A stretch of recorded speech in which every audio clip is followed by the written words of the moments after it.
Dish number one, a little coffee breaded chicken fried steak. Beef and coffee go together. It's gonna be delicious. So first thing that we're gonna start working on is our chicken fried steak. Now, Okay, wait, what? Is it chicken or is it steak? I don't get it. Liv, it's chicken fried steak.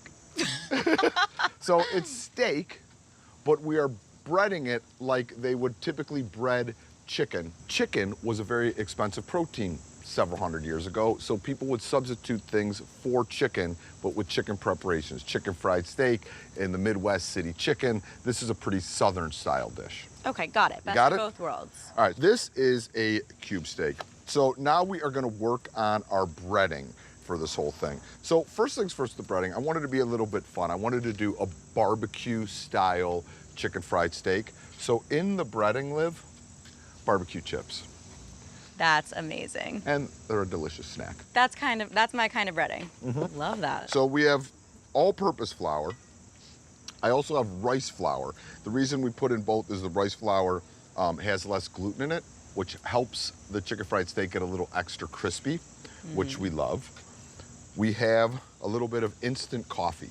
Now, coffee is a great rub for beef. A lot of times you see chefs use it in steak rubs because the instant variety breaks down, but the flavors in coffee go beautifully with beef. So this is a great addition. And then I have barbecue chips, which we pulverize. Those go in.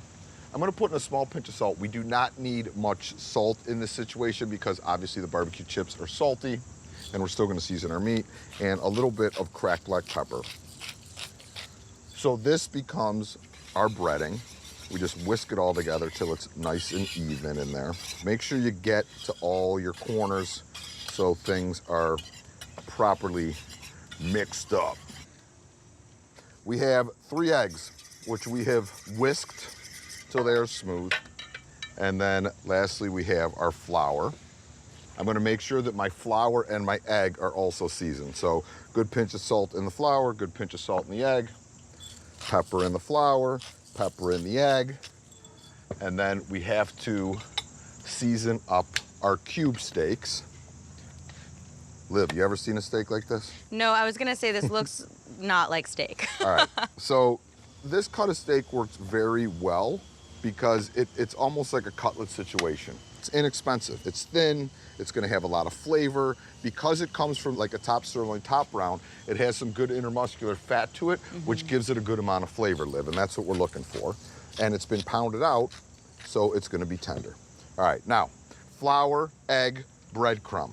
We put in the flour first, we shake up the flour, the egg then adheres to the flour, and then the breading adheres to the egg. When I do this with chicken, I end up getting my fingers all gross and mushy, and how do I avoid that? You want to keep a wet hand or a wet tongue and a dry tongue, or a wet hand and a dry hand kind of situation. So with this tongue, I'm going to get these all in the egg first. So this is kind of our wet. We get them all in there. And then I'll pull them out with the wet and I'll mix them with the dry. It would be the same thing with your hands. We go into the dry. Remember, when you get them in here, you got to give them a little movement and really make sure that that breading is on there real nice. And we got a good coat. All right. And at this point, we're getting close to fry time. I have a skillet, big cast iron pan. This is cast enamel. I'm gonna go directly over the heat. So we have indirect heat here, but I'm going directly over because I want to get that oil up to about 360 degrees, and then it'll be ready to fry in so I can get them golden on both sides. It's gonna take about 3 minutes both sides. So we put in our fat, and this is a shallow fry. I am frying in like an olive oil here, not an extra virgin. You could do this in lard. You could do this in beef tallow. You could do this in a rice bran oil. All will work. So these are breaded now and ready to go. Is it looking kind of cutlety to you, Liv? Very cutlety. So Wouldn't even know that it's beef. If you have a thermometer, remember 350, 360, you're ready to go. But you could also test that if you don't have a thermometer. This isn't gonna be ready yet, so I'll show you, is if you just put the tip of your cube steak in the fat and there's no bubbling around it, it's not ready to go. So you have to wait till that's ready before you go in. All right. If you put it in before the oil's ready, does it just get oily, or what happens? It's not gonna get crisp, and your meat is basically gonna turn into a giant oil sponge. No, thank you. The liquid's word. While that's getting hot, I'm just gonna start bringing up some of my ingredients for what goes with this. We're gonna serve this with a raw mushroom salad. You could use button mushrooms with the salad. The mushrooms are shaved very thin. Sometimes when they get cooked, if they're not cooked in a hot pan, they don't get crispy, they get slimy. So with a raw mushroom, you don't get that. You get some really nice texture and some snap and just great mushroom flavor. This is rich. So you need something, I feel, all the South is rolling their eyes at me right now. I feel you need something light and crisp to break up the richness of the steak. So you see I'm popping out all the stems just because they're a little bit more fibrous. Freeze your stems and you could save them for a mushroom stock down the road. All right, let's check our oil again. I see some smoke. See how we're popping? Starting to go? I see it. All right, so now I can start dropping in my cube steaks because we're starting to, now we're in a chicken fry situation. These are gonna go for about 3 minutes aside until they get very golden and crunchy and delicious, and then we flip them. So as we're waiting for those to flip, I'm gonna start slicing up my mushrooms very, very thin for our mushroom salad, which I will show you how to put together next. So steaks are crispin, mushrooms are a slicing, Simon's drinking too much coffee. Right. Chicken fried steaks are out, chicken fried steaks are out. So look, completely golden on both sides. It's cooked all the way through. It went about 2-3 minutes per side. Fat was at about 350 degrees. That's what we're looking for. These are gonna come back here and just hang out for a hot second. And I am going to take some of my excess frying fat and just pour this off. You could strain this and use it again if you'd like. I leave all the bits in the bottom because I like the bits to come up into my gravy once we get the gravy going. And then the base of the gravy is gonna be the butter and the flour. So I'm gonna set the pan back here for a second so it doesn't get too hot. And we're gonna finish our mushroom salad. All right, so mushrooms are cut. Mixing bowl. Little splash of vinegar. Remember, don't worry about measurements here. 1 part acid, 2 parts fat. That's how we make a dressing. I'm also gonna put in a tablespoon of Dijon mustard. That goes in. We whisk that together. We put in a nice pinch of kosher salt, a little bit of cracked black pepper. And then we're gonna whisk in our extra virgin olive oil. So you look at this and you say, all right, I basically gotta double up because that's a dressing. 2 parts fat, 1 part acidity. So there's our dressing. I'm not gonna chop the parsley. I'm just gonna pick it, all these kind of like big leaves, because they're gonna become like this nice flavor pop on top of this or in this. And this is flat leaf parsley, not curly. All right, so parsley's in. Save your stems for stocks or soups. We put these in the bowl with our dressing. We toss this gently with the dressing. It's all seasoned up. So that's it. Salt, pepper, dressing, parsley, done. Mushroom salad is ready. Now it's gravy time. We're gonna place our pan back over the high heat. I'm going to add a couple tablespoons of butter, all right? So butter goes in the pan, and we're gonna let that butter start to melt. As the butter's melting, we're gonna get our herbs ready for our gravy. A white pepper gravy with some chives and parsley that are gonna go on top of our chicken fried steak. This will end up being a couple tablespoons of chives. And this is a roux-based sauce. So a roux is equal parts of butter and flour. When you add the flour in here, it should almost look like a wet sand consistency. Does that have to be all-purpose flour? All-purpose flour works the best as a thickening agent. And we're gonna do a browned roux. So that's starting to get that nutty brown, which is gonna have a level of flavor. Now I have buttermilk and I have whole milk. Classic white gravy is just with whole milk. I like the tartness that the buttermilk is bringing to the party. So we're gonna go in with about 1/3 of our whole milk. We're gonna grab our whisk and we're gonna whisk till it is nice and smooth.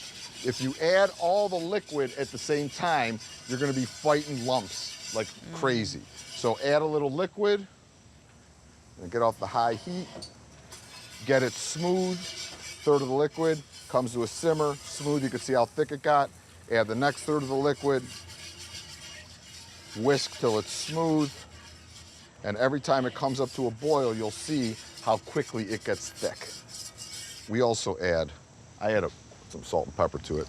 All right, a whole bunch of cracked black pepper, because I like cracked black pepper, and you see it's thickening, it's coming to a simmer again. We have no lumps. We add our buttermilk, and then I let it simmer. You need, like, between the cooking of the roux and the simmering of the sauce, you need about 30 minutes to cook out the kind of that starchy flavor. The last thing I'm gonna add is a little bit of those chives and parsley. We're gonna give that a whisk, and gravy is ready to go. All right, so Lizzie, we have our chicken fried steak, and they have that great crust, and you can see how they're like that deep, rich colored crust from the coffee in there, and also I put some ground up barbecue potato chips in there. What? So with the mushrooms, you see we made them in the beginning of the show, and the acidity and the salt pulled out some of the moisture, broke them down. In there. Thank you. All right, so I'm gonna go with it like without the mushrooms first. Okay. And that gravy. The crunch of this is phenomenal. It's like perfect. Oh my gosh, this gravy, it's not too heavy, which I love. It's very rich, Liv, but because we put the buttermilk in there, the acidity of the buttermilk kind of cuts through the richness a touch. Got it. This would be an amazing biscuit gravy. All right, now with some shroomage. Am I putting them together? I'm telling you, the mushrooms put it over. I like the tanginess they bring to it. They really add some acidity. I really like how the herbs go with it. What I love they bring is they're a completely different texture than the chicken fried steak, which I love. But what I really like is because of the mustard and that red wine vinegar in here, the acidity really cuts through the richness of the chicken fried steak. Grilled strip steaks. So I have Dijon mustard here. I'm gonna brush both sides of this steak with Dijon all the way around. 4-finger pinch here. You need to salt a steak this thick very liberally. It's thick, it needs a lot of room to permeate, and a good amount of cracked black pepper, same thing. Now, reverse searing. Here's what you need to know. We're gonna be at a very low temperature here. I have coals on the back third of the grill. Once we get to that 105, 110, the steak is just about done. All we need to do at that point is sear it at the last minute before we serve it. Roasted garlic, anchovy butter. We need to roast the garlic. The good news is these reverse sear steaks are gonna take about an hour. Roasted garlic takes about an hour. So we're gonna put them in at the same time. I'm gonna cut the root end off the garlic, like so. We're going to place the garlic in our foil. You leave all the skin on there? Yep. We're gonna put a liberal amount of extra virgin olive oil on top. And we're gonna put a nice big pinch of sea salt. So we're gonna wrap this up in a little happy package, and we're gonna put it in with our steaks. We'll also cook this in about the same amount of time. All right, the anchovies. Pinch of salt on our cutting board. There's 2 anchovies here, actually. I'm gonna give them a quick little chop. I put the anchovies on the board, and now I'm just smashing them into a paste with that sea salt. So they're kind of just dissolving, so those non-anchovy people aren't even gonna recognize that they were in the butter. So we have our softened butter, our anchovies. I'm gonna cut up some chives. All right, so chives are there. They go in with our butter. I like a lot of pepper with steaks, so I'm gonna go a good couple turns of cracked black pepper, pinch of sea salt, fork. So look, the butter, the chives, the salt and the pepper. We're reverse searing the steaks, Liz, so I'm gonna grab these steaks and just start the searing process. Okay. Look what's happening here. Look at how quick it happens. Yep. Because we put that hot reverse sear grill. on it, not hot grill. So I have the anchovy, butter, chives, salt and pepper. We fine. roasted a head of garlic. I'm gonna squeeze the head of garlic in with Ah, that's why you keep the Perfect. skin on. Now watch this, Liz. The nice thing about this reverse sear method, you don't have to let it rest too long. So it is still pretty hot on top, and we're gonna spread that anchovy herb garlic butter right over top of that. All right, now this one is ours. I'm gonna cut them up. Look at it. See that? When you do the reverse sear, it just cooks it real evenly all the way through. We're gonna take some Flaky salt. flaky salt, put it One of on my favorite top. things. It's perfect. Ladies and gentlemen, the king has left the building. I know I'm a chef and I could cook, but like the thing that I feel that I do better than almost anybody is steak. It's really buttery, but it's got that crunchy, almost crust to it. That pop of salt and that anchovy butter is unbelievable. First things first, let's get started on the short ribs. I have my grill set up, ripping coals. Pan is on the grill getting hot already because we want that to be hot before we add our fat to it and then before we add the short ribs. Here I have an English cut short rib. You can see it's got very good intermuscular fat in it, little fat cap on it, tough cut of meat. What are you looking for when you buy short rib? Liv, this is a very good question. I am looking for good intermuscular fat, which you can see in there, a nice little fat cap that is gonna brown and caramelize beautifully and then melt into the ribs as we are cooking them along. And this is a tough cut of meat, so it takes a lot of time to cook. Sometimes I smoke them, and when you smoke them, it could take anywhere from 4 to 8 hours. In this case, we're gonna braise them. It'll happen in a couple hours in liquid, but it's gonna infuse them with all that beer flavor. This is an English cut. Sometimes you will see a cross cut, which they just cut them across where you see 3 bones in the center. I prefer this cut for short ribs. I think it's meatier and just tastes better. So I season these very liberally with kosher salt and cracked black pepper. Remember, this is a thick cut of meat, so you need to kind of let it rip with your salt and pepper. So pan is hot. To the pan, I am going to add a little bit of olive oil, about 4 tablespoons or so, and we're gonna let that olive oil get hot, which is gonna only take about 20 seconds because our pan has been going. We're gonna start the short ribs fat side down for the first sear, and then just every couple minutes move it so everything gets nice and golden brown. Remember, there is color in the brown. You need a hard sear on this. We're not making boiled meat. We are braising people, all right? So listen, Liv, listen. What are we doing, Liv? Cooking with our senses. We are cooking with our senses. I hear the sizzle. There you go. And then as I'm cutting up these vegetables, Liv, you could keep your nose going because we'll smell when we are ready to flip them. So fat side down in the pan first. That's gonna take about 2 minutes before we do our first flip, and then we will continue to brown things up. As we're browning, I'm gonna start getting my vegetables going. Norman is at my feet right now. He is the happiest dude in the world because he loves short ribs too, don't you, buddy? All right, so I'm just cutting these up like a medium dice. And remember, these are gonna cook for a long time, so we don't have to worry about them getting tender, but we want them to be roughly the same size. So I'm like in the medium large dice situation here. I'm not being too precious with it. So I have a feeling, see, there we go. So look at it. Come on, look at it. Perfectly golden brown. That's what we're looking for. Even Norman knows. I'm gonna give it a flip now and continue to brown each side. And we are in a really good place here in short rib world. It smells delicious. It does smell delicious.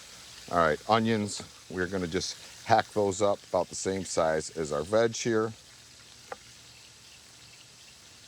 So I'm just quartering this garlic. You could just give it a light smash if you want to, but you know, it's just gonna kind of break down in there. So if you're looking at ratio, so basically you have 2-part onions, 1 part carrot, 1 part parsnip, and a couple cloves of garlic. I'm gonna give my meat another flip. Oh, the smell. So I'm gonna go onions first, and then carrots and parsnips. Other root vegetables you could use in here, you could use celery root, you could use turnips, you know, any beets, any root vegetable you're in the mood for. Liv, the vegetables are in the pan. What should we do? Salt it. Yes, we salt it. So we're gonna put in our garlic cloves. I'm gonna hit it with a nice pinch of salt. to pull out that moisture and the flavor of the veg. I have a couple sprigs of thyme. I'll just set those on top of the short ribs for now.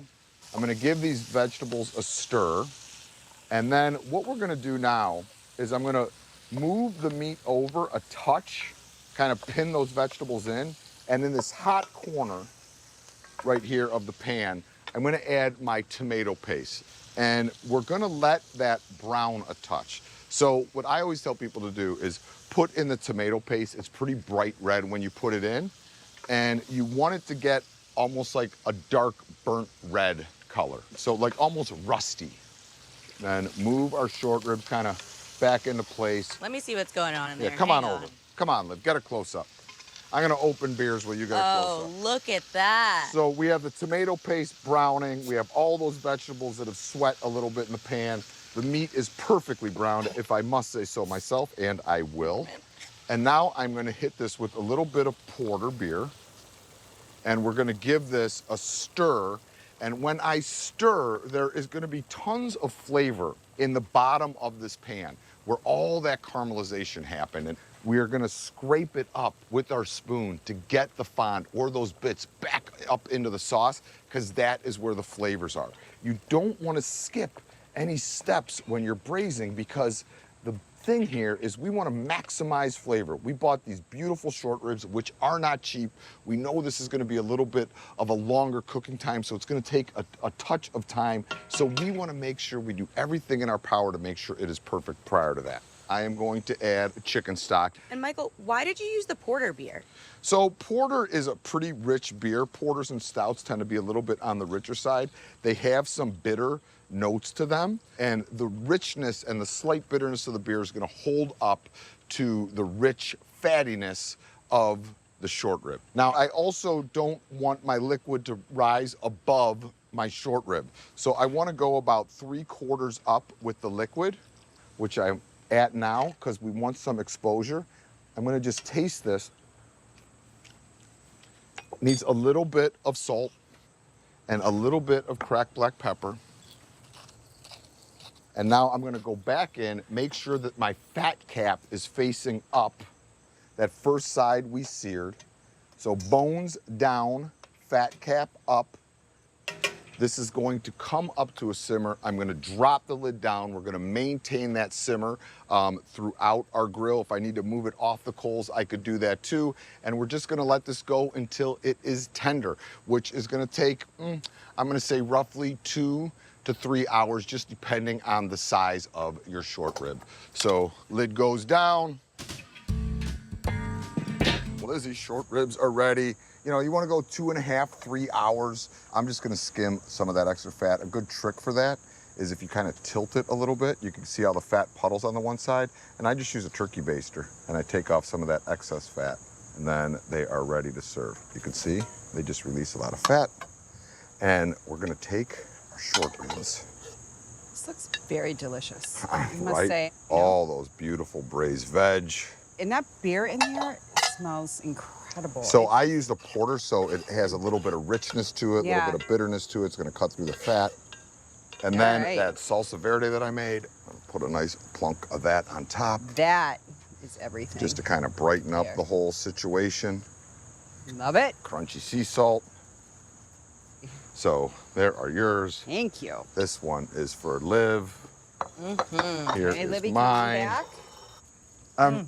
The best thing about these, it was like a no-look dish. You know, you just kind of let it cook, walk away. To me, this is like Sunday pot roast. It's really good. I feel like the salsa verde also makes it feel lighter and fresher. Agreed. Birria style taco. So first things first, the chilies. We have ancho chilies here. Then we go into the guajillos. And lastly, our little firecrackers here, our chili de árbol. So I'm gonna cut these in half. I did most of them already. Pull out the seeds. I'm gonna dump some of these seeds out. So I'm pulling away more of that heat. So I'm gonna take all our chilies here. We're gonna put them in a dry pan. I have no fat in this pan. The pan is over the heat, so chilies go in. Chilies are gonna toast for about 2-3 minutes. We have 3 pounds total of meat here. We have a chuck kind of style, about 2 pounds, and then I have a pound of bone-in short ribs. So we're gonna season this pretty liberally with kosher salt, cracked black pepper on both sides. Ooh, the chilies. You smell them toasted?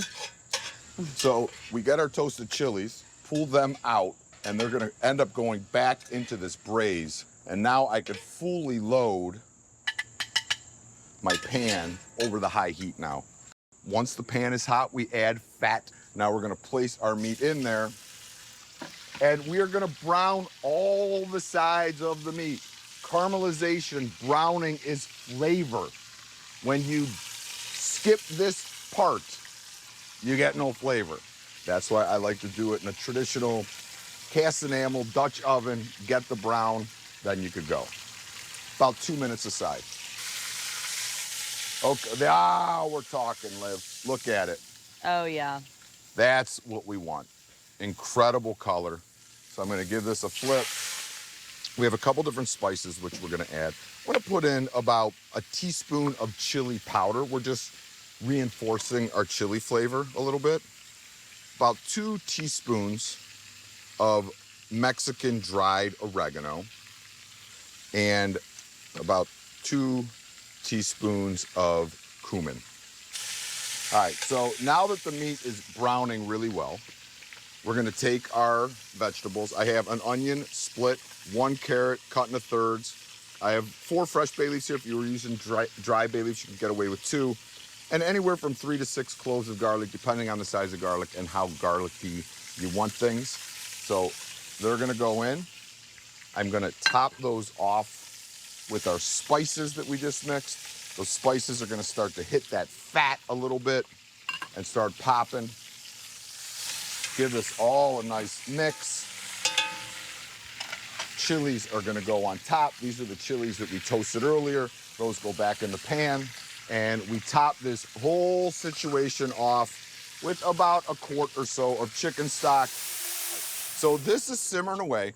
I'm gonna pull it off the heat a little bit just so I can maintain my simmer. And if you look in here, you can see this has been going for about 20, 30 minutes right now. The meat is starting to cook down, but the chilies have kind of rehydrated and gotten really juicy. So I'm just gonna pull out these chilies and put them in a blender. Everything else stays in, and then I pull off a little bit of this liquid just to get the chilies blending. So this goes here, put a towel or something on top. You're gonna start your blender on low, and then you're gonna build up the speed. So low, and then you just let it rip. And that's it. It smells like the greatest pot of chili you've ever made in your life. So we're gonna pour this back in, and I don't wanna waste any of the goodness. So I take about a quart of water or so, and then we just pour off the rest of that liquid right into our pot.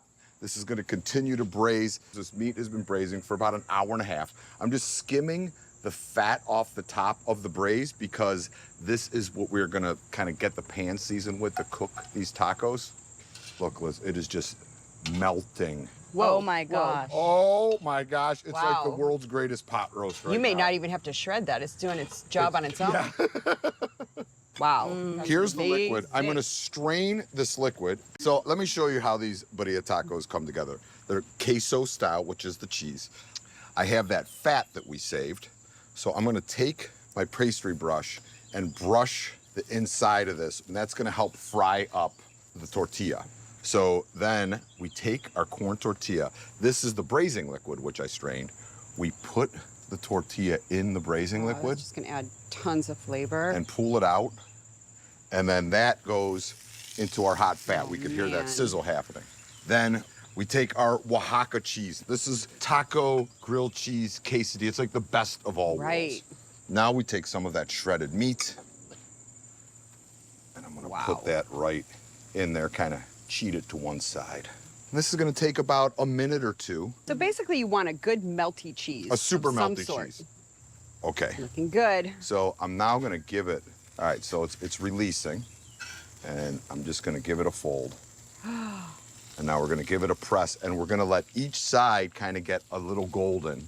And then we just have some fun garnishes on here. You could go crazy with it, you know, just have some fun with your little taco bar. So this is that broth that I strained. Pour it right into our bowls for our little dip situation. I mean, I'm wordless. fennel crusted grilled pork porterhouse topped with citrus salad. We have our pork porterhouse. They have been coming out to room temperature. I'm gonna get my rub going. So I have equal parts brown sugar, kosher salt, and then half the amount of ground fennel, chili flake, and a good amount of cracked black pepper. So liberally with the rub on both sides. And then I am just gonna hit these with a little bit of fat before I put them on the grill. I have some duck fat in a can, which I'm gonna use, but any fat would work here. Whatever you kind of have on hand works just fine. So we're gonna give these a little spray.